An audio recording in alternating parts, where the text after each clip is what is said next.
scontasini per Bremer,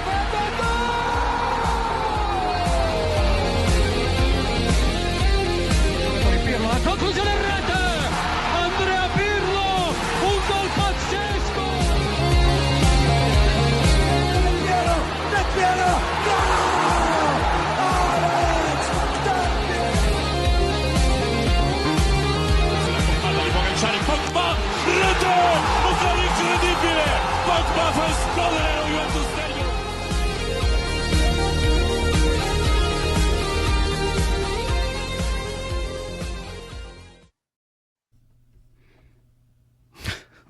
Here we go, boys and girls. Farhad here. I'm the host that loves you most. We are here post Juventus Como Turin Giants podcast, episode number 349. Like I said, I'm Farhad. I'm joined here by Frederic and Rav. Early game. We're gonna wait for some people to join us here on YouTube. Meanwhile, I'll say hello to my powerful and handsome co-hosts, Rav, Frederic. How are you, boys? Depressed. Man. So depressed. Yeah. Frederic, what's up, buddy? I couldn't give a shit anymore, to be honest. Yeah. I'm done. I'm over. We've lost him. No, I'm done. Really. Like if I have to, get elevated blood pressure and gastrointestinal complaints. By the way these guys are playing, and I see them on the pitch, and they don't even care. Then why should I? They can fuck off, a lot of them. Sell everybody, sell everything, sell the stadium for all I care. I don't give a rat's ass anymore. This is beyond embarrassing. This is I'm sorry. This is one of the greatest downfalls in Juventus history as a whole. Not just this game. No fight, no spirit, no desire, no will, no nothing. Fuck right off. Well, I was actually thinking of my pal Frederic during the game, because he cares. He's one of those Juve fans that has been with the team forever, as many of us have, and he's, people make fun of you on our reels and our shorts and YouTube, and no, they don't make fun of you, but you're that guy that gets upset, truly. And why wouldn't you? You're a big fan, and even people who are dedicated to the team to the point that you are starting to kind of give up, say, I don't care anymore, right? It's rough to watch. It's just sad because you've been in a loop for 5 years now, and you change everything from management to players to coaches, and there's nothing. There's no sense of improvement, no leadership quality, no desire, fight, hungriness, however you want to call it. We've called this Juventus DNA or whatever. And I don't care about the prizes or the titles or whatever. I just want to see my team out there doing everything they can just for the history of the club, for the jersey, for the people that represented Juve in the past.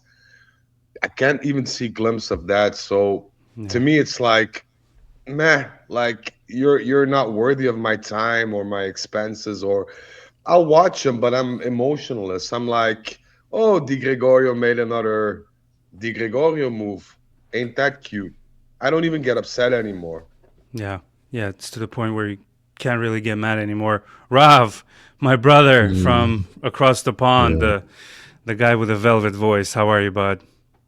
Oh, I'm so sick and tired, man. Same as Frederic. It's like, you know what Spalletti said the other day about 3 steps back, and this is it. Like, so we managed to take the 4th one back now too. Yeah, it's not even the 4th one; it's like the 5th one. And I was watching the game, and I was thinking, like every time we get to a point where we're playing well, and we think this player is the answer to this question, or this player is the answer to this question, or Spalletti is the answer to our coaching issue, and then you start to feel that little bit of confidence. You're like, okay, we're making progress. I know where we're going. We're on a path. We've got a playing style. And then this fucking shit happens. And then you're like, no, this goalkeeper isn't the right goalkeeper for us. This defender isn't good enough. And you start to question everything again. It's just every single game recently, in the last month at least, it's just questions and questions and questions, and no answers. Well, let's take a step back, just like Juve, and let's talk about this game. I kind of made a few notes here. So obviously, going into this game, we're already a team that lost to Como in the first leg. You know, we're going in as losers already. 2-0, we lost in Como. That already should set off a red flag. That already should be like, you are not allowed to lose at home. Second game, especially not scoring any goals. Let's go out there. Let's crack some skulls. You're on a bad run. 13 goals conceded in the last 4 games. Let's not concede anymore. And even the commentator said in the beginning of the game that clean sheet is the priority right now. And that you're at home. You've had a bad run of games, but here we go, right? So you've had 3-0 loss against Atalanta, Lazio 2-2. Of course, the loss against Inter 3-2, and the very sad loss in Turkey 5-2. You're on a bad run. This is a perfect game for you to reset, and this is what you do. Before we get into that, I wanted to ask. I even texted Frederic about it. Rumors, news, as well as on juvenewslive.com, which is Rav's website. Spalletti extension. What are you hearing? I'm not hearing anything. You're not hearing anything. And anything. I frankly, to be honest, I don't really care that much, because we can put, and I said this on Bepe's show as well, with these players, you can put Ancelotti and Guardiola on the training field. That won't matter. And Spalletti, I feel sorry to say, is to blame for this too. At Galatasaray in Istanbul, he made some tactical decisions which turned out to be pretty bad. But, these things happen. But if you're the coach and you can't get your players motivated and fired up for a game after you had one of the worst losses in your history since the 50s, and a game that is very important, and you as a coach can't transmit that energy to get them out on the field and keep or try to perform with everything that you have in you, then this is also on you. I'm sorry to say. So if you give Spalletti the same team next year, it'll be the same. Spalletti, and I said this numerous times, is a very good coach when things go well. When things don't seem to go so well, he gets in this paranoia, schizophrenic mood and doesn't know what to do and just does casual and random things in order to turn it around. And most of the time it doesn't work. So if you ask me, and I'm not the guy that says, get this guy out, get that guy out. But for me, you could sell anyone who was on the pitch today. You can let Spalletti return to wherever he wants to return. You can, sack Camoli. I honestly, I don't know what the remedy is here, because Gotcha. The issues are abundant. That's the thing. If there were 2 or 3 issues, then you could systematically resolve these issues. But now you have 100 of them. You don't know where to start. And by the time you solved one issue, 5 more pop out of the woodwork. So, yeah. Well, let's discuss the starting lineup like we do at the top of every post game.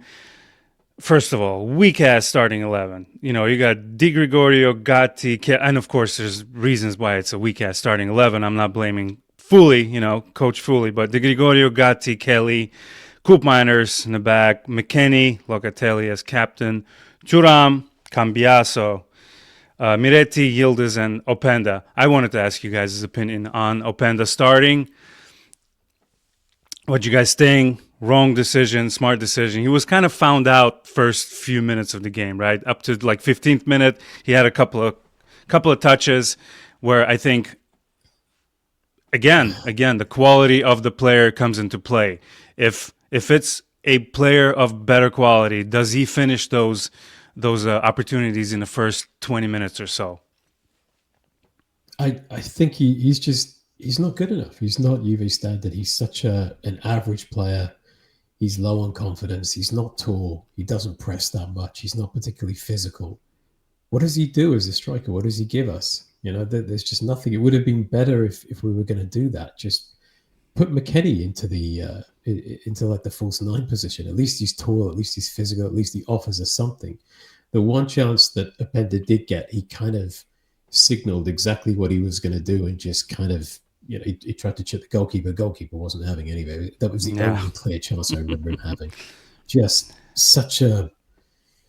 I've been desperate for him to come good. I keep thinking that there's just going to be a game when he scores a goal and then he kicks on and it's going to get better and better and better. And it just doesn't. Yeah. It just gets worse and worse for him. It's so bad. Frederic, what are your thoughts on our boy Openda for this game in particular? 40. I've said this before, and I'll say it again. 45 million's down the drain, and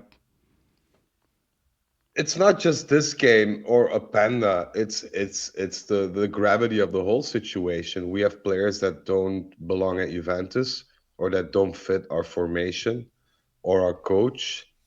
And we're basically neutering ourselves here because the players that you send out on loan with an obligation or an option might come back, meaning that you can kiss that money goodbye. The players that you have on your roster are either not Juve worthy or psychologically disturbed and don't know what to do to themselves, so you can't even sell them. So this is a Mexican standoff. I'm very curious how this will play out because the way I look at it, you had two players on the pitch that might be Juve worthy in any way, shape, or form today, and that were Kelly and Kenan. Their performances were not good either, but these are the only two players that I can think of that did something meaningful this season with some level of consistency. Meaning, for your starting 11, you'll need to change 9. And I'm not even talking about the reserves or the players that come back from loan. I'm very curious to see how Comoli will solve that, but I can't see it being a successful thing. Yeah, well, we had an unfortunate situation with the defenders. Kaulu ban upheld. The cowards at FIGC, even though everyone agreed that this was simulation, this was not his fault. They kept him off the team. Bremer is injured. Shame. I mean, but at least it's not his knee. I think the fact that it's his hamstring, we're kind of grateful for that. And Holm injured. What else is new? Juve injuries are stacking up. So yeah, the situation in the back was already kind of dire. But we want to say thank you and hello to all of our listeners that are tuning in here on YouTube Live. What are the comments here? Openda needs a big striker next to him. That's how he works. A lot of people are rightfully so, giving credit to Como. Great team, Fabregas. Some are shouting for Fabregas to Juve. I don't know what you guys think about that, but yeah, I mean, I think he's destined to coach a big team one day. In Europe, they wouldn't. You know what? I hate to say it. It would be the same as when we got Thiago Motta. It would just be, like they'll buy him. They won't give him long enough. They won't buy him the players that he needs. And like Frederic says, we're kind of stuck in this loop. Like there just doesn't seem to be any escape from it. It's just the same thing, season after season. The season is over now in February. Like we're now fighting for top 4. We're pretty much out of the Champions League. And this has just become the norm, and we are supposed to accept it. And like they'll make some controversial change in the summer and change coach maybe, and start all over again. And then we blow it all up next season. And we start all over again. It's just so fucking depressing, man. Speaking of Champions League, honestly, I mean, I'm pretty sure I know Frederic's answer, but do you guys think we are out? Is this? Yes. Are you guys? Don't laugh! Don't. How dare you? Don't laugh! But listen to me. I've become an optimist recently. I've been very negative, especially must be the pre-workout working then. Oh well, I've been getting my workout advice from Frederic recently. Let me tell you, this man is into some sick shit. But yeah, I mean it's. I don't know. I want to hope. I want to believe because, man, losing to Galatasaray with their fans, it's it feels extra painful. Even the comments right now, I know there's some Galatasaray fan posting a GIF with a score line. It's rough. So no hope for Frederic. What about you, Ralph? Can we come back and maybe pull off a 4-1 or 3-0 or something? I used to be so optimistic, like I used to be the one that used to get so much shit because I was the guy that would be like, oh no, there's still hope. We can, like Fina. But based on how we performed last week, no, there's no way that we will score because we can't score goals, and there's no way that we won't concede. We are so bad at the back, so it just feels like a foregone conclusion to me, and I cannot stress enough how much I hate saying that because I don't like being negative. I like to be positive, especially about Juve. But based on everything that's happened in the last month, we might score. Maybe we score 2 goals and then they score, so maybe it ends 2-1, and we leave the pitch with our heads held high or whatever. Fizzle out, right? Well, let's get back to the game. I think one positive that we can take away from this game, and you can see here, Frederic is rocking a sick throwback from Juve. Juve came out with fire. I'm sorry, I love these jerseys. The red numbers and the horizontal stripes and the laces and the collars. But that's as soon as they enter if you're wearing a sweet 4th kit, you're not allowed to lose. I mean, it's such a shame that we can't look back at this game and see the photos in the future and look back at this game and remember, they might be better off honoring the legacy of Juventus, not with throwback kits, but with throwback performances. Yeah. That might be a better idea because I don't give a shit about the kits or the marketing or whatever because I'm sorry. I don't even like him, but apart from that, I used to be into kits and into the new hype or whatever. But for now, I'm like, I ain't spending money on that. I'm not spending even in Turin. We were in the Napoli game. I didn't spend a lot. I was talking to Zach and I said, this doesn't feel right. This feels forced if I buy something of Juve because I have no connection anymore with this team. I used to have like this deep intertwined connection, this fire that kept my heart burning, this passion that I shared with the players, that I shared with memorable nights and performances, and it's all gone. And it's not because of just the results, and I can't emphasize this enough because I've even watched Juve and Serie B live for 5 or 6 times. I don't care about any of that. I just care about my team trying to do the best they can and honoring the legacy of all those players that went before them and the trophies that we won, mainly throughout our spirit and throughout our mentality and our culture, and that's completely been evaporated. So someone here in the comments saying that throwback performances over throwback jerseys, please. I can agree more. But one last thing I'll say about Yildiz continues to have the aura around him with a shirt tucked in, collar popped, and then contrast, you can see Cambiaso with the shirt out. He looks like he's wearing pajamas to bed. I don't know. Tell us in the comments if you like the shirt. We can pick that up a little later. But I liked it. I liked the effort. But like Frederic said, I don't give a shit about what you're wearing as long as you're not performing the way you're performing. So let's get back to that. First 12 or so minutes into the game, they're trying Yildiz with a couple through balls. Yildiz is getting double team everywhere he goes, and that was kind of the story throughout the game as well. He let Openda run a little bit. Openda not having enough quality, maybe doesn't finish well.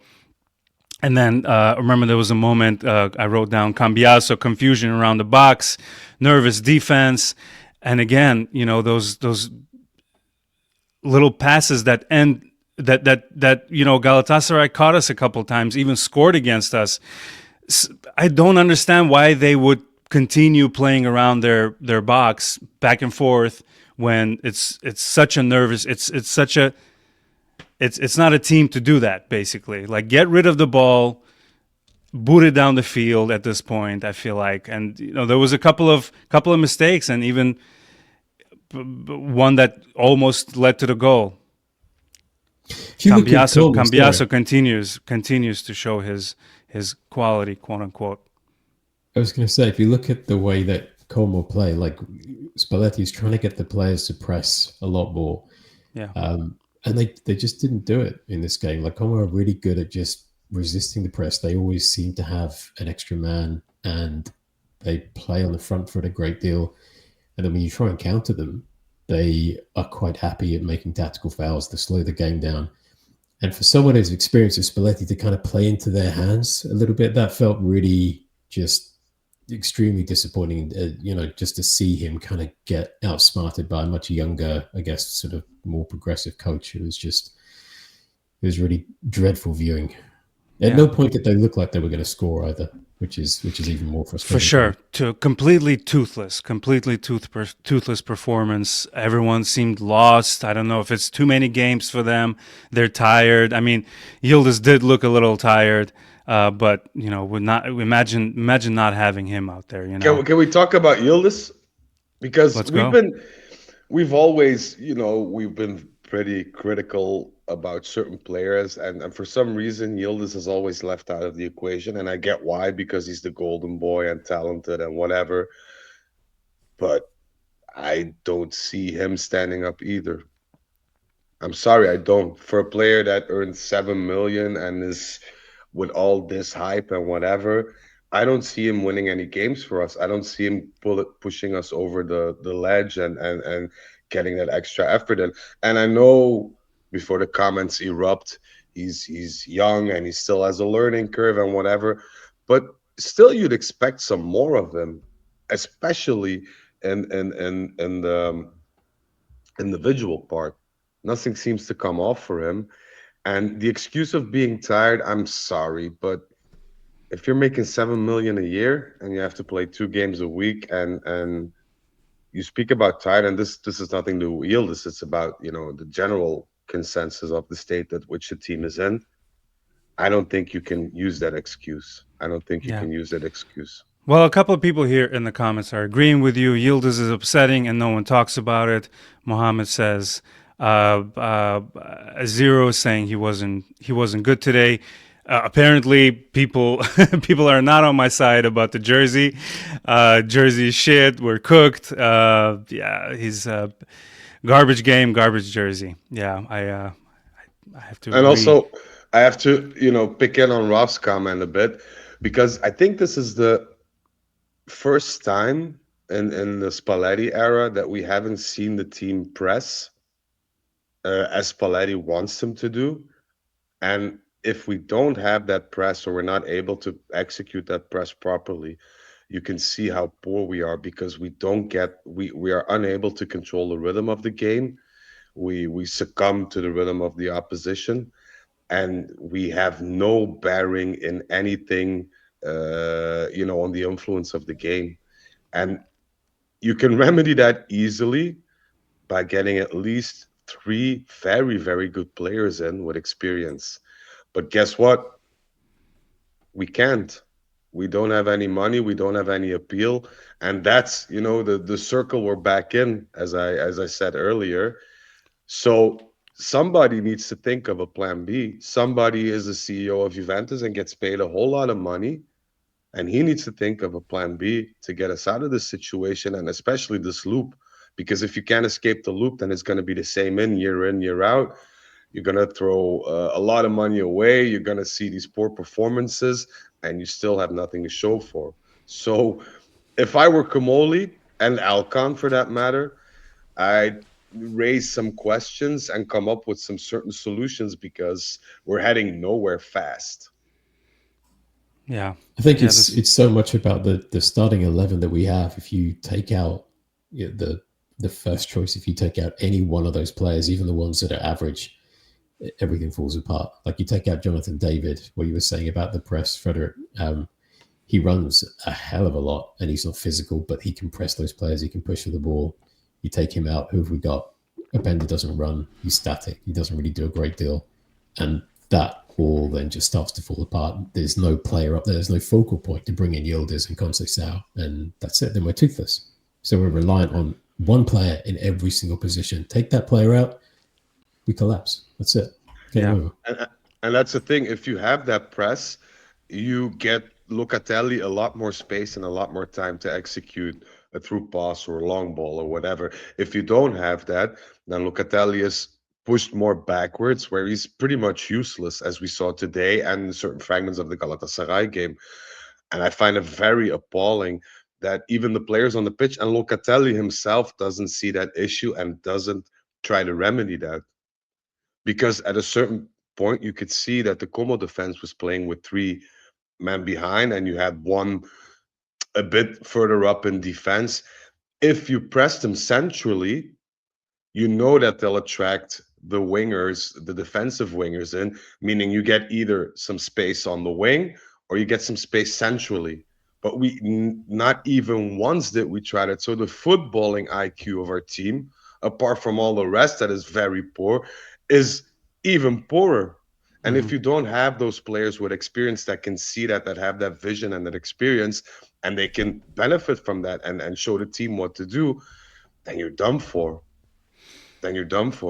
Yeah. Well, let's get back to the game here a little bit. I know Frederic is going to either pop a vein or something, because the goal that was scored against, even both goals were they Como outplayed us completely today. Como made us look amateurish. I mean, Galatasaray, that's kind of Champions League, and they're champions of Turkey and Turkey, I should say. I mean, strong team. You lose to them, it's kind of like you lose away. It's a under the big European lights, but then you come home, must win against Como, which are a decent team, but you are Juventus, and then you show this lack of any sort of commitment, and then that's the goal. McKinney passes the ball to the center to no one. Dovica picks it up, passes it quickly to Vojvoda. I mean, switches to the left. I don't know who he fooled there. Was that Kelly? I mean, with a switch to the left quickly, and then shoots. Coop Miners, I apologize. Cup Miners. Yeah, Cup Miners. And, he goes for the near corner, and then Frederic's boy. I mean, Frederic's been saying it for months, and now even the commentators, who are kind of like neutral, they have to be neutral in their opinions. They're saying this Di Gregorio is just not Juventus' quality. It's you don't make a mistake like this game after game. Di Gregorio, Cambiaso, they're continuing to have more negative influences on the game than positive.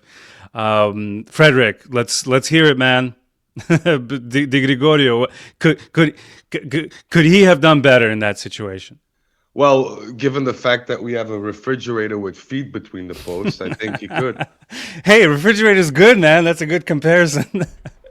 Yeah, I mean, my fridge would dive a lot better than he would. 35% of our games this season, 35% of our games, the first shot on goal was a goal. Wow. 35%. And then there's people on Instagram telling me that I'm too harsh on Di Gregorio. I'm not. I think you won this battle. I think you have won. I'm not asking for prime Buffon here. I need a steady goalkeeper. He's not even steady. He's not even steady. And but he does some saves. No, he parries the ball when it's straight at him. I can do that. If you need somebody to pick out the easy balls, put me in goal. But I we agree. need someone to get. Points for us. And I see Juve fan for life. 13 goals scored from the first shot. Yeah, that's 13 unacceptable. goals out of the 44 games. So 13 times, which in my opinion is almost 34.8%, 35%. Yeah, that is disgusting. Yeah, imagine how much better our situation would be if Di Gregorio was. I mean, put Perrin in there. No, No, don't I'll put trust Perrin in him. there. Jesus, No, please don't put Perrin in there.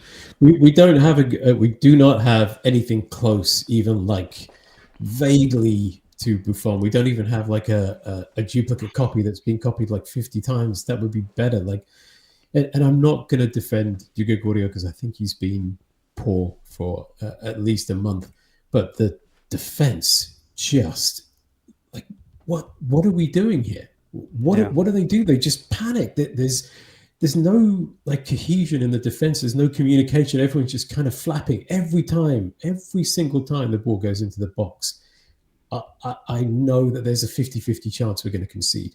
That they just panic. There's no composure. There's no sort of communication. And again, like I said, I'm not defending the goalkeeper, but if you have defenders like Gatti in front of you and Koopmeiners, how many mistakes did he make today? If that's what you're dealing with, how in God's name? Like, I can honestly say that me in my prime, I would have devastated Gatti. honest, no, and this is not because I was that good. I was mediocre at best, but he's so easy to play against. Yeah. You just one feint and the guy loses it completely, doesn't know where to look or what to do. One feint is enough. He's so stupid in terms of one-on-one situations and positioning. It's not even funny anymore. This is a Serie C player by all standards. And we can talk about his love for and he was a bricklayer or whatever. I don't give a toss about all these romanticized stories. I want a defender that's a defender. I want a Chiellini. I want a Montero. I want a Barzagli. But this is a Serie C defender at best. Yeah, Gatti. I think he needs to work on his footwork. Honestly, he's a strong kid. The desire is there, but I just don't feel like they're practicing enough. I just don't feel like there's someone in the management that's saying, "Listen, you're a defender for Juve. Do you know the quality of players that put on this jersey to play defense for Juventus?" And there's you, there's Koopmeiners, we're praising Kelly, for Christ's sake. I mean, he's at least a little shining light in this defense. But yeah, Gatti, the hair looks good though. What do you think about that? Better than mine. Hey, I'll take bald Frederic over handsome freaking Shrek. If I have his paycheck, then I'd definitely consider a hair swap as well. But he'd better be off swapping his feet or something and having feet transplanted, because this is appalling. And there's a saying in my dad's area of Italy, in the south, and they say, you can cook a zucchini in a lot of ways, but it's still a zucchini. and that's the thing. We could put Spalletti there, we could put Ancelotti there, we can practice 3 times a day, but these players don't have it in them.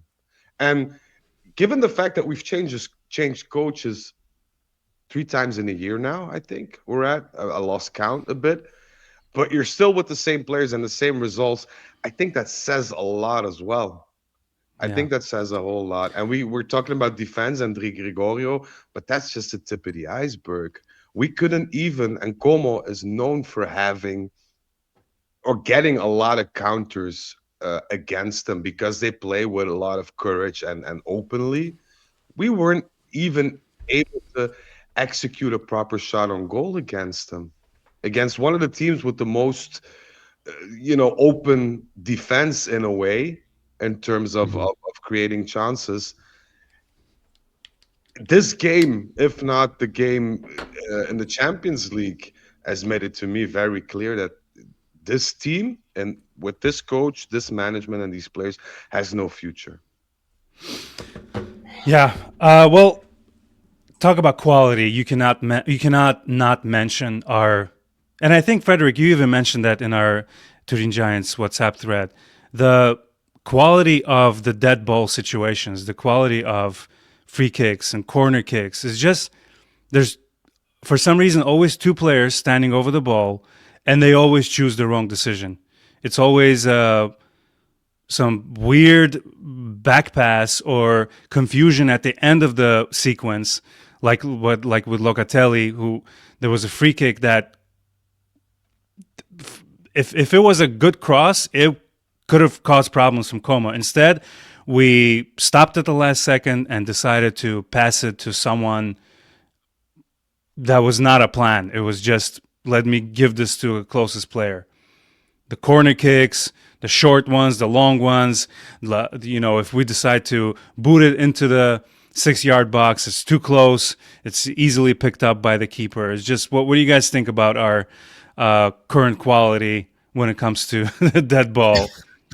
It makes me wonder, like, what is it that they do in training? What do they practice? Like, you see all the training pictures and you see, this player's back and that player's back. And then when it gets to applying it on the pitch, you just think, well, what in God's name are they doing? And the amount of times when things aren't going our way and it's just, right, get it to Conceded, get it to Yildiz, let them run forward, cross it into the box. To who?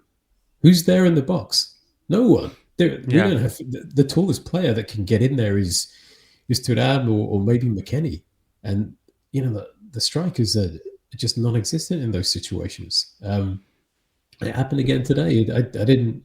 Thankfully, my stream cut out like 20 minutes before the end, so I got 20 minutes of my time back. But for the first 45 minutes of the game, it's like just nothing. If you can't do it in open play, then should we not be able to do something from the dead ball situations? And there's nothing. The funny thing is, a couple of years ago, when you had a free kick or a corner, you'd automatically stand up already because you knew some sort of danger was going to happen, and it'd be, in 25 to 30% of the cases, it'd be a sure goal. Now I find myself being mad because the referee tends to blow for a foul when I thought just let him play on, because this foul is not going anywhere. We're not doing anything with it. Like with a corner, you'd see the Curva suit standing up and cheering. Now they're just a corner. So speaking of corners, one of the players that is kind of designated because he's too short, I guess, is Chico. Tell me, when he comes out as a substitute, Chico is starting to get a little tired to me. As far as same move, not dangerous enough. These players, they get signed, and all of a sudden, it's like quality goes down. Well, by I'm 50%. tired of Chico. No, let's talk about Chico. Let's talk about, since it's scorched earth, baby. Everyone's going down. Chico, you're on the chopping block for Frederic. No, I'll let Rav go first. Maybe he's a little bit more forgiving than I am. No, not at all. He was a player who came in and he was fantastic in the first. Well, not even fantastic, but he was good in the first season when he came in. And now it's like every single team that we play against has watched how he plays, his style of play, what he does when he gets into that final third, which foot he's going to turn on, when he's going to cut back, when he's going to cross. They haven't figured out. It's so rare, it seems, these days that he does anything beyond sort of get forward, fall down, look at the referee with those kind of pleading eyes, like, please, someone hurt me, give us a free kick. He just seems like a one-trick pony. And And the thing is, when was the last time he scored or assisted? Do either of you know? Because I can't. Well, months. we can ask the chat. Chat, when's the last time Chico scored?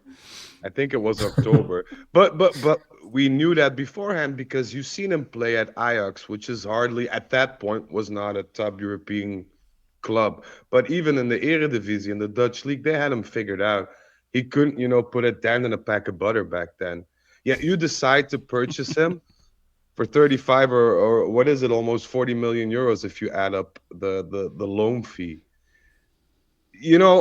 I'm starting to think that a lot of these things that are happening right now is due to our own fault. I mean, if you look at the Koopmeiners situation, I don't think anybody's at fault there. Something happened. He crumbled psychologically. And these things happen. You move on, but you make sure that doesn't happen again. Yet we persist in doing the same things over and over again. We overpay Chico. We overpay Openda. We give David a salary of 6.5 million net. I mean, Frederic, remind me, what's the definition of insanity?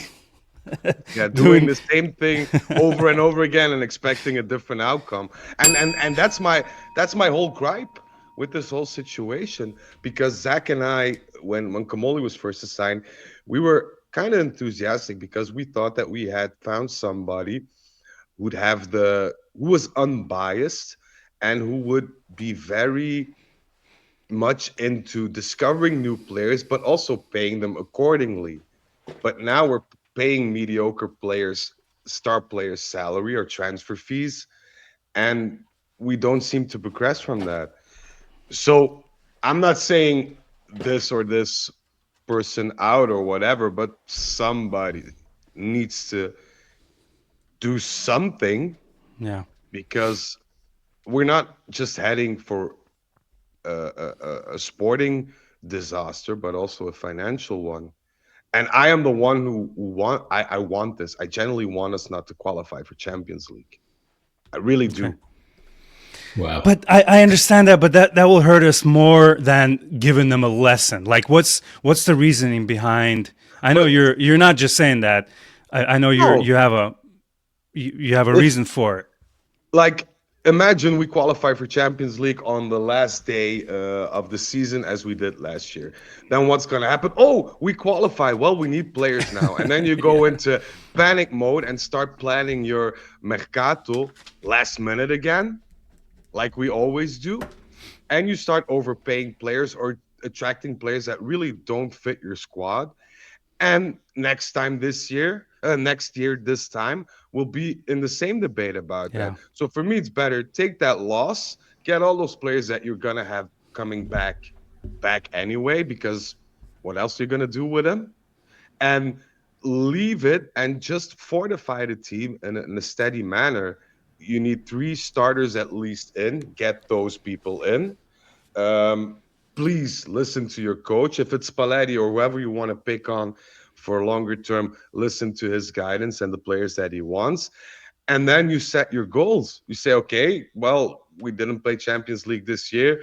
We don't have that much money, but we're going to try our best to qualify for Champions League next year. Then you do that, and then bit by bit you say, okay, we qualified. Now we want to make it to the semis. We want to be third in Serie A. We need three players again. You buy those players, and then you have. But if you just keep haphazardly changing and firing and looking at spreadsheets and data and talking to what is it, Lyon and Bournemouth for some of their reserves, then I mean it's best Yeah. to pack it up. Yeah, I don't know. Listen. I'm with you. Lesson has to be taught. Maybe even not qualifying for the Champions League this year could have been it, because I mean it took a last minute penalty from Locatelli to get us in, and I feel like right now. Tell me this. Humor me. What would the situation be right now had we not qualified for the Champions League? Like you said, you qualify and then all of a sudden everything is great. We are, social media is blowing up and Champions League is back. But really, what's the point of being in there if we're going to embarrass ourselves in Istanbul, losing 5-2? What in a parallel universe, Juventus doesn't qualify. What's the situation right now? In reference to last season or this? Like if we don't qualify last year, if Locatelli misses the penalty, then you would have had a financial loss of over, and I think Rob can concur, knows a lot more about this than I do, but I think you're looking at a loss of 160 million, Yeah. Oh. whereas now we have a 58 million euro loss. Yeah. Something like that. Something along those lines, which doesn't mean shit actually, because you have a 58 million euro loss because you bought more or you spend more than you got in, meaning that the players you sold, you hadn't sold them for a fair price. You sacrificed your financial vulnerability in order to get sporting results in. And I'm fine with that because, hey, it's not my bank account that they transfer the money to. But we don't have the sporting results either. So we lost on both fronts in that regard. And now with having probably Nico and the scoop moment right here, Nico 99% will return to Juventus.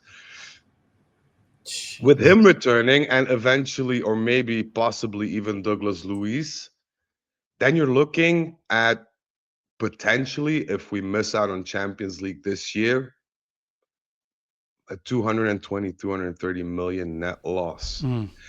If that happens, you can forget about transfers for the coming 3 seasons. That's when those Elkann selling the club rumors start all over again, because is Exel going to pump more money into the team again to try and get that deficit down? Are they going to keep doing these capital injections? They won't. They're just going to get to a point where they're like, we love this club, but hang on a second, you're costing us 100 million a year. But here's the whole nice thing of this whole situation. Exor has spent already 80 million this season. They pumped 80 million into Juventus, hence why we're only losing 58 million. Not only that, but Elkann can't sell Juventus. It is literally in the Agnelli testament. If he sells Juventus, all his assets that he has right now that he inherited will be forfeited. Wow. So yeah. All right, boys, let's get back to the game here. So we finally have, since, the disadvantage of going live right after the game, we don't have all the quotes from the coach and the players immediately, but we do have them now. And by the way, somebody shouted out, the real MVP is Alessandro Del Piero. That's for you. So here we go. Spalletti admits the real opponents for Juventus are ourselves. After visible psychological fragility in the 2-0 defeat to Como, he said it's all about self-belief. The Bianconeri form goes from bad to worse as they now scraped only 1 draw in the last 5 competitive games. Let's see if there's any more quotes from him. The performance was also dictated by that first goal because incidents do make the difference. We tried to get back into the game with individual pressing, but they forced us to go after them with their quality and possession. When you concede in the opening the opening goal 13 times, you pay for that in the long run. There was a spell when we had enthusiasm and some wonderful performances, but when that is lacking, so is self-belief. The errors prove costly, and it becomes difficult to react psychologically. A lot of blah blah blah. I mean, not pointing out anyone specific. Yeah, felt pressure. It's all about self-belief, blah, blah. Well, he's talking about self-belief a lot. And seems to me like that's part of the coach's job, is to instill self-belief and get these young guys head straight, just like Fabregas did with Como. Look at them. They absolutely, I really enjoyed the way they played. And not only are they a great team, they're also, let me look at the standings here. I think they're right behind us. They are direct. 1 point. They are direct opponents. Yeah. Como now have 45 points. We have 46 in 5th place. Roma again, kind of leapfrogged us with game in hand. Roma now have 47 points and we have 46. So can I add something to? Sorry, absolutely. Sorry, just the Spalletti bit. Because he closed off with a banger of a statement. They asked about the Roma game and the chances in Champions League. If this is the level we play at, we can't hope for any results against any opponent. Wow, that's powerful. Pretty harsh words, which makes me question the fact that Luciano wants to be our head coach next season. In all honesty. I keep thinking to myself every single season, it's like this circle that just keeps going around, because I always maintain that these players, so many of them are not good enough for Juventus. And then we have a little run and people say, no, it's the coach. It's all down to the coach. You're getting this all wrong. It's about coaching. It's about tactics. It's about this. Look how well they're playing. Then everything falls apart and we're back in the same situation. And it's happened over and over and over again. Tudor, Motta, Pirlo, Sarri, and now Spalletti again.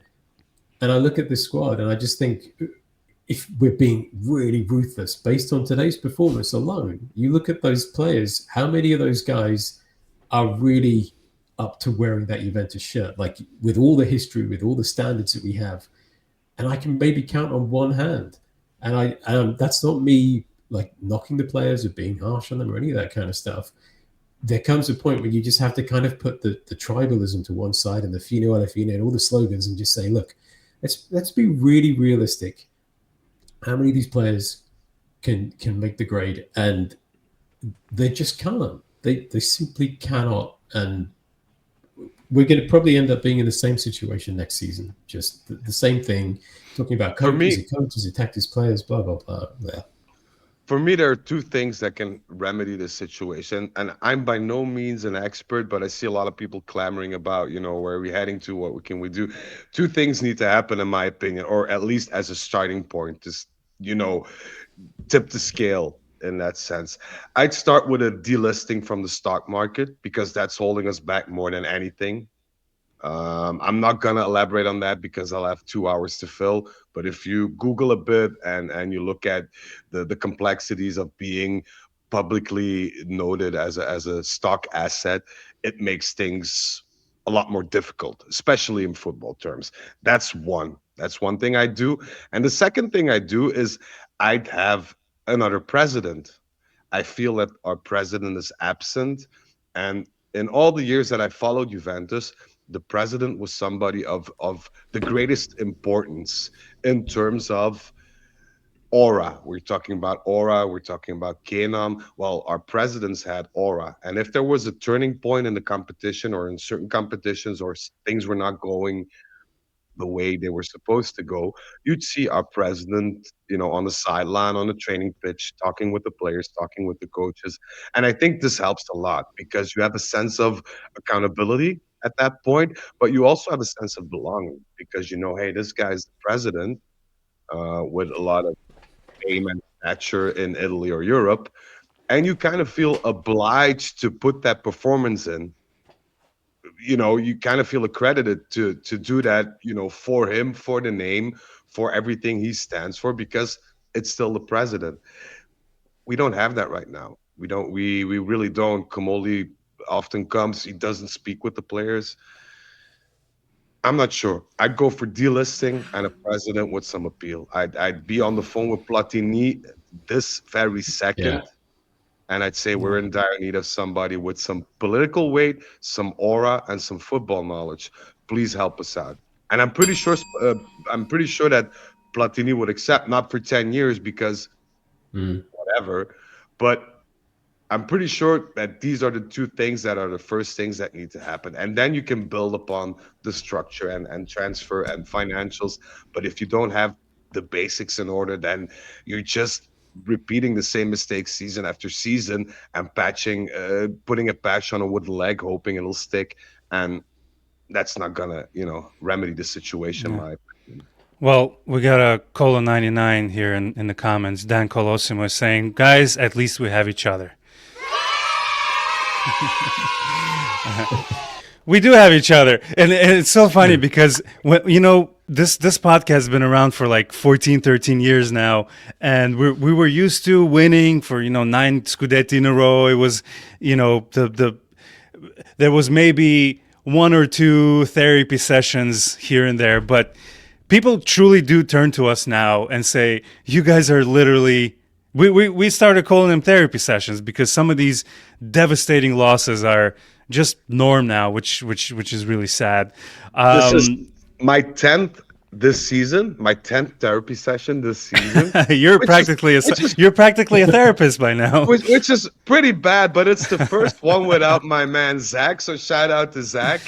Zach. I would have hoped that we could share this 10th anniversary of of specials, of therapy sessions together, but alas, but that's the thing. I don't mind doing this. I don't mind, showing up even when the weather is rough. But you all also look forward and hope for that glimpse of light, that ray of light to hit you, and looking for the light at the end of the tunnel. And I'm not seeing it at this point. And for my own good, I have to take a step back from being this involved in Juventus, because it's really gotten to a point that it's, beyond frustrating. And I don't speak to Rav as much as I would hope to speak to him, because I really like him. But I Yeah. think, in the way that I can see him react, and the things I hear from, that he's a bit in the same boat as I am. And it's devastating that a lot of supporters, a lot of people that hold Juve dear and want the best for Juventus, get to feel this way. And there is a shift that needs to come sooner than Yeah. later, in my opinion. Well, let's Let me let's. just say Sorry, what, Rob. Go ahead, buddy. so, not to rant or anything, but for me, there are two things that are so apparent when you look at this club and you look at the management. Exactly what Frederic was saying. There's too many empty suits. These people are not tied to the club. They brought Chiellini in. That's a good first step. But where's the vision? What's the plan? We knew back in 2010-11 when Agnelli took over, he brought in Marotta and Paratici, new stadium, youth team. We're going to have this new business center. We're going to do this. We're going to do that. He was so forward thinking about where this club needed to be. He looked around the world. He looked at the Premier League. He was 10 steps ahead of every single other Serie A club. The guy was a visionary. I know people, want to take him down and slag him off. That's fine. But look at what he did and compare that to now. There is no vision whatsoever. He'll always be my president. Sorry, he'll always be my president. 100%. The other thing that we absolutely must fix as a priority this summer is the defense. Everything at Juventus, every success we've had, it starts there. If you have a poor defense, if you can't rely on that back line, we will have no success whatsoever. You look at all the success we've had in years gone by since we've all been Juventini. You look at the back line, it was like made out of concrete, reinforced by steel. Nothing was going to get past that. And now it's just the same thing week in, week out. We go a goal ahead, and I'm just counting down to when we're going to concede. We have to outscore teams every time. Those two things, if we can fix those two things, like Frederic said, then I would have some hope and I would be able to see a light at the end of the tunnel. It starts with the management. If you can see the vision from high on up, we can follow. But there is no vision there. It's just cycles, season, cycle, season. Nothing. Well said. Frederic, I mean, we haven't even touched on the second goal, which was also a disaster. I mean, both goals were just out of nowhere. They did not need to be there. And it's, again, a mistake. They completely outran us on the counterattack. That was clinical. That was so beautiful. And it hurts me to say, because as a purist of the game, I really do love a good counterattack. I just hate it when every pass is so perfect and it's your team that's defending and you're waiting for your team to kind of do something and nothing goes your way in those little 10-15 seconds. Because counterattacks, I mean, they take 10-15 seconds and boom, boom, boom, couple of passes, and they were able to literally score in an empty net. That was hurtful to watch as well. I don't know if you guys want to add to your thoughts about the goal, but I just feel, and you can see in the Galatasaray game and the Como game that they're waiting for us to make a mistake. They know which is coming, it. Yeah, and they're preying on it, and it happens. Yeah. As day turns into night, we make mistakes, and they take advantage of that. And the thing that I want to wrap my head around is, it's not the fact that we make mistakes, because we're human, and I know these things happen, and it's football and whatever. But why can't we be the ones that profit from other teams' mistakes? We never seem to do that. We're not clinical. We're not hungry enough. We're not experienced enough, and we're not driven enough. And that's the difference, because we had our moments when you saw that there was literally like a hole in the midfield that you'd say, come on, get that counter in, make haste and make haste is such a 1930s expression. I love it. Far from that. Old-timey Frederic is back. No, but speed the process up, get some tempo going, and we just don't. And that's a lack of grinta, that's a lack of experience, and that's a lack of footballing IQ. And Yeah. that's what we're faced with. That's what we're faced with at this point. Yeah. Yeah, devastating run, devastating counterattack against us. Kind of put the nail in the coffin. You just knew, not even weren't we going to come back and win it. There was no way we were going to equalize and score 2 goals with the quality that we produced this game. That's the worst part. You kind of look at it, you go, where's the comeback going to come from? Which player is going to inspire this? And like Frederic was saying, so many unforced errors. Like Koopman is playing that ball up and over to the goalkeeper at one point when they almost scored a second back then. You just think sometimes it's not even real pressure that these guys are under. They're still making these little tiny errors, and it's just mistake after mistake after, and they all just add up. Can I give one quick anecdote, a bit of Juve history, and an anecdote? Make it long if you want. No, but there was a moment I had the luck of speaking to ex-Juve players in the past, and I spoke with Didier Deschamps before he became a national coach, and there was something that always I found intriguing about Deschamps in the sense that he was always very low profile, in the sense that he just ran like crazy and played the easy passes, but with a lot of sense and a lot of targeted movement behind that, and that was his biggest quality. And I asked him why, because technically he was a very valid player, and I asked him why did he never do anything more technical, and he said, I tried in a game against Udinese in the first half, and it backfired on me, and we almost conceded because of my losing of focus or the technical thing, that the mishap. And when we entered the dressing room, Torricelli literally picked me up and pushed me against the wall and said, if you ever try anything like that, I'll bite your face off. But imagine who's going to do that now? Who's going to do that? Imagine Cambiasso doing a Cambiasso. Who's going to go into the dressing room and say, you ever do that again, I'm going to break both of your legs? That's a very good point. Good point. There's nobody you fear. There's nobody who takes the shirt accountability and wears the shirt even when it's not on. And that's the issue. You used to have people in your team that you respected, you feared, and you listened to. Now everybody's just looking at each other, not knowing what to do. Not even Spalletti. The last 20 minutes, you couldn't hear him say anything anymore. Spalletti checked out 20 minutes prior to the end of the game. So if you don't have that structure in place, then it's really, really difficult to become a solid team.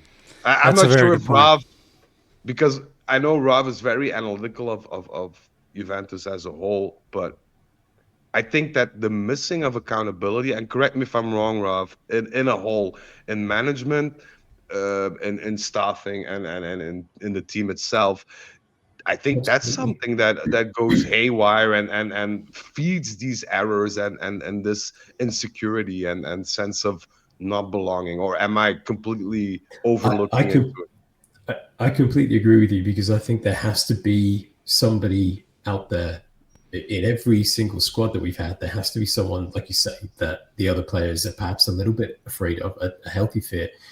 And he has to be the one that takes the coach's ideas, the tactics, and he understands them so well that he's able to be on the pitch and translate them literally to the other players. We've had that. It's the extension of the coach.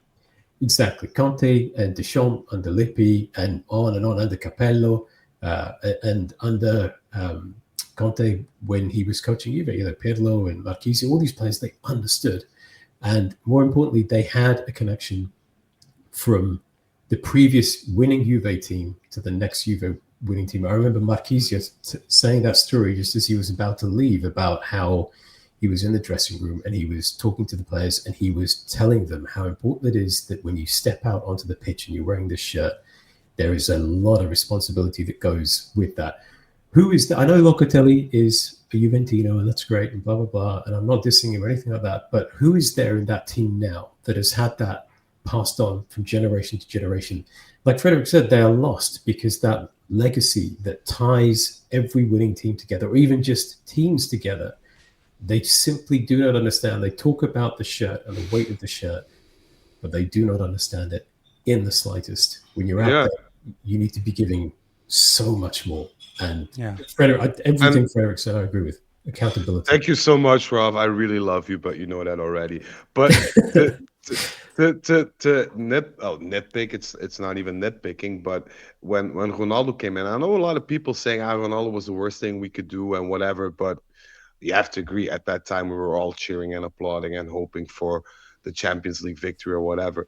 But Ronaldo actually said there were two things that made me come to Juventus. The first was the standing ovation when I scored the overhead kick, which is normal because it feeds into his ego. I can agree. I can, I see the validation there. But the other thing was talking with Agnelli. And he said the way that Agnelli spoke about this club as if it were a family and how important it was to him. And we didn't even speak about financial things, but just the passion, the warmth, and the love made me want to be a part of that family. And that is what we are lacking right now. For sure. Agnelli was, like Ralph said, I really like that. He called him a visionary. Look how many things came to life, and we were light years ahead of everyone in Serie A, and then...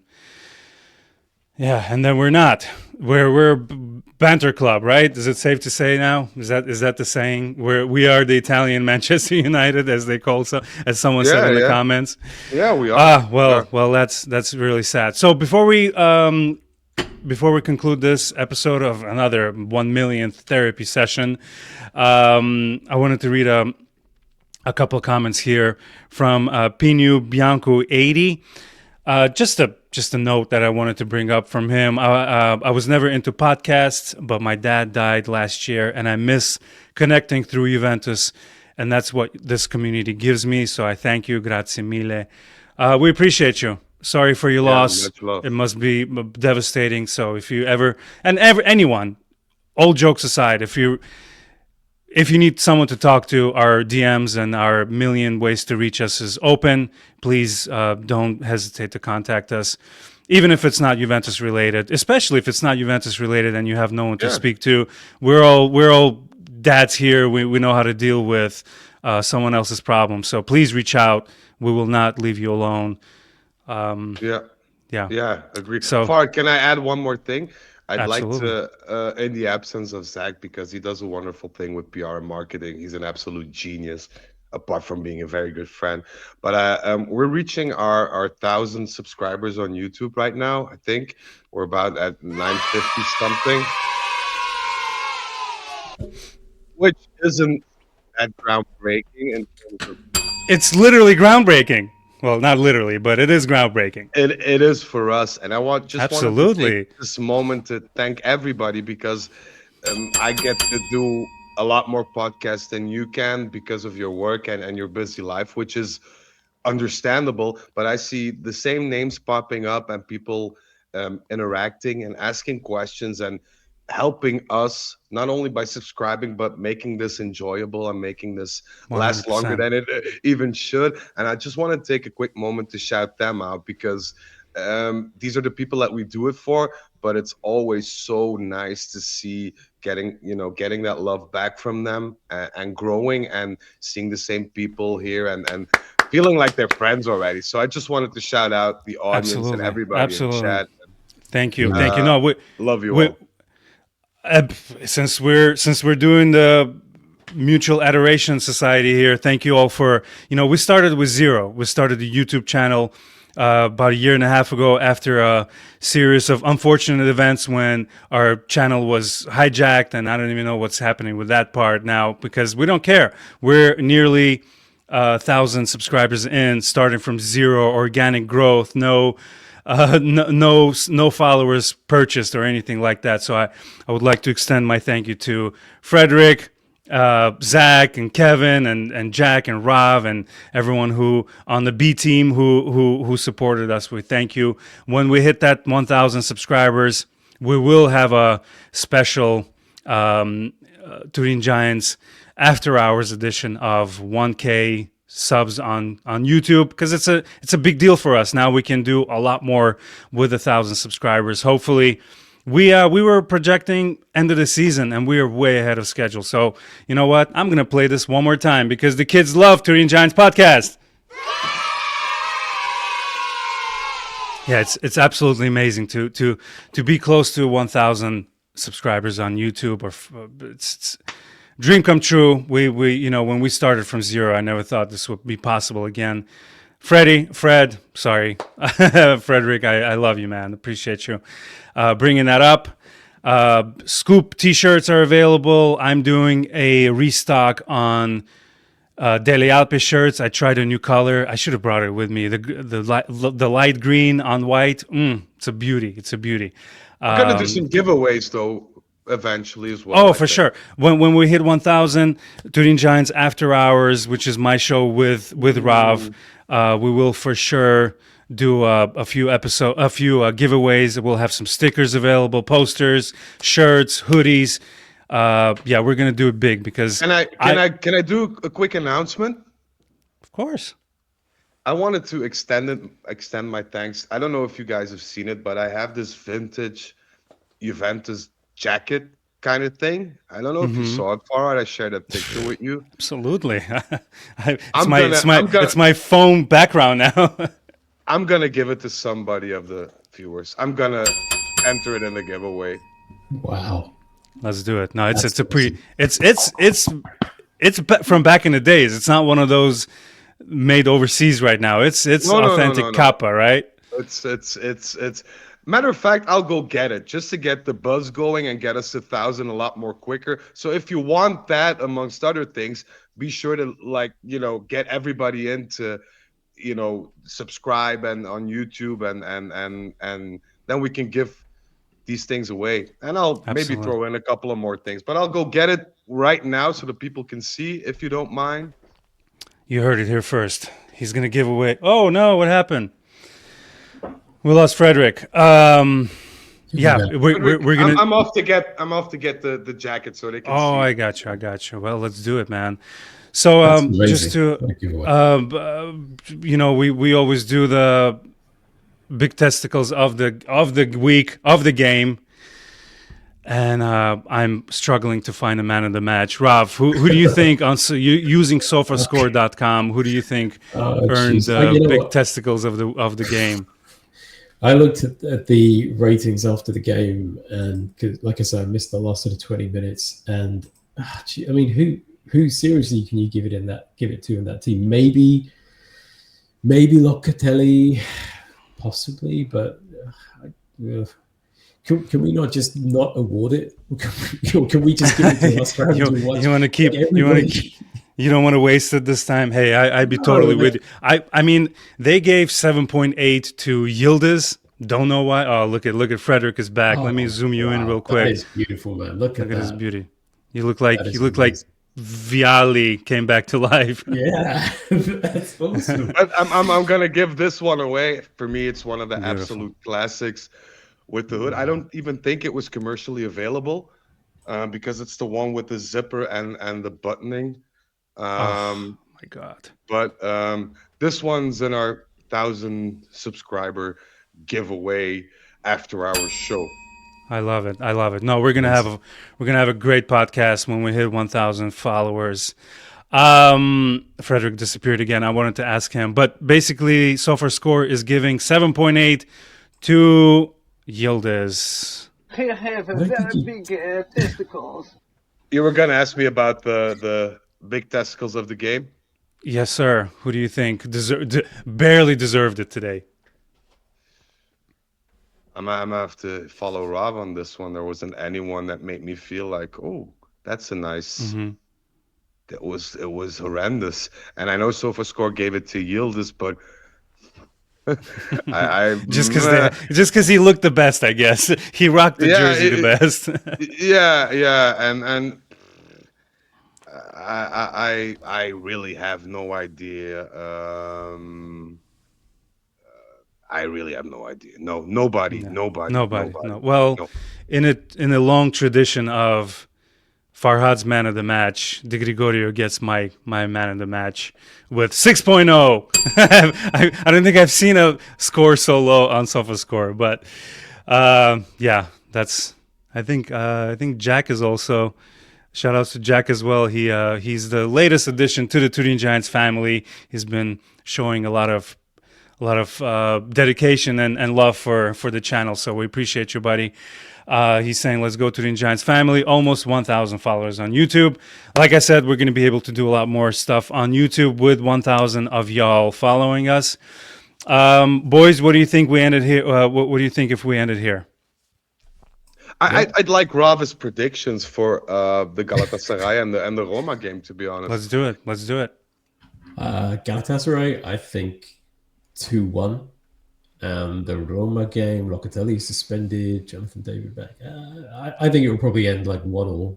I don't have high hopes about that game. Roma are a good team, and Gasparini is a good coach. And I think what's his name, Daniel Malin, he seems to be like their kind of Colomwani. You know, he's just banging in the goals at the moment. So tricky. Yeah. So yeah, I think disappointment next week and maybe disappointment at the weekend. I'm so sorry to everybody that is listening to this that wants to be like, upbeat and positive. But the season is over for us in February, and we're fighting for top 4. So we're ending our seasons earlier and earlier every year. Much, February now, boys. Yeah. What about you, Frederic? I think we're gonna lose 1-3 against Galatasaray. Oh wow! Yeah, because we can see like crazy. I mean, if I shoot a ball out of my backyard and it ends up in Turin, it'll be in between the post and Di Gregorio can't even catch it. So oh no! And Roma, I think will lose 2-1. I think Roma has had some issues scoring. They resolved that with Malen.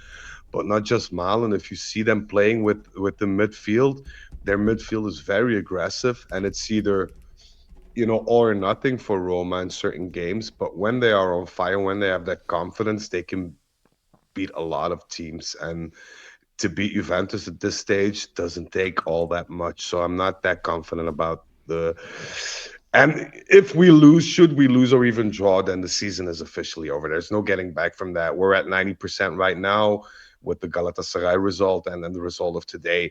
Should we not win against Roma, then this season is officially done. We can pack it in. I'm sorry to say. Pack it up, pack it in. Rav, can you remind me what you predicted against Roma?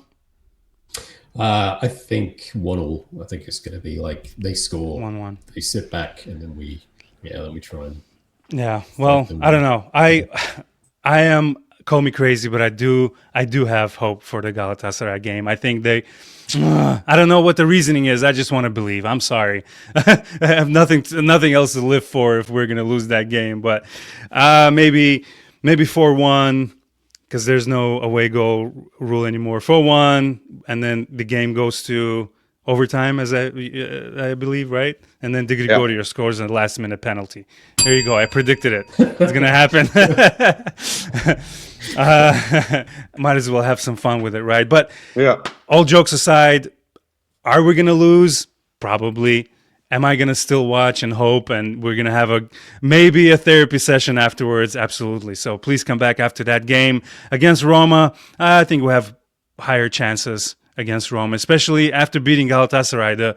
The spirits will be all-time high. So maybe we'll win against Roma as well. But I'm half kidding. We're losing both. just getting some content out there. Everyone in the comments, thank you so much. Again, great numbers, great comments. We love you guys that you spent this maybe not the best post-game result, but you're here for us. We're here for you. Love you guys. Frederic, Rav, thank you guys for joining me. Everyone else, please check out many shows on youtube.com/Turin Giants official. We love you all. As always, check on your friends, stay hydrated, and Forza Juve.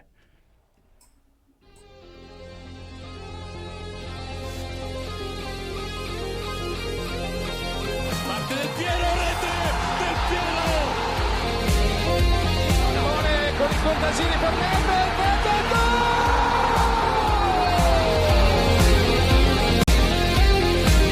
Pirlo, la conclusione in rete, Andrea Pirlo, un gol pazzesco. Del Piero, gol! Alex Del Piero. Se la compagna di Pogacar, Pogba, rete! Un gol incredibile! Pogba fa esplodere